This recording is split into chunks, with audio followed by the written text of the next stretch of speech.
A child in America falls into a river. 30 years later, he suddenly wakes up in a Chinese rice field. Facing this strange world, he fainted from fear. He was taken to the embassy and sent back to America. According to the boy's memory, U.S. immigration agents tried hard to find his home. The door was opened by an old man. The boy immediately jumped on him and shouted out for his father. The old man didn't come back to his senses. His son had obviously drowned years ago. He had buried him with his own hands. How could he appear again? The mother behind him recognized her son immediately. She pulled him to her and caressed him. My God, he looked exactly the same as the day he left 30 years ago. And she had grown old.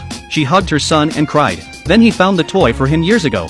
The boy had a sudden illness and collapsed into convulsions. It was indeed an epileptic condition that he was born with. His parents immediately took him to the hospital for treatment. The doctor examined him, but they couldn't hear his heartbeat. They tried again. The heartbeat was normal again. Is it true that he came back from the dead? And why is he in China? Everyone was very confused. The agent asked the boy to remember what had happened. All he could remember was that he had fallen into the river. There was nothing in there, and his old mother didn't want to understand any of this. She cooked for him, she played with him and resumed her life as it was 30 years ago. When the boy came home, his appetite became enormous. He could eat as much as 5 adults in one person. The mother didn't want to think about it, burying herself in cooking.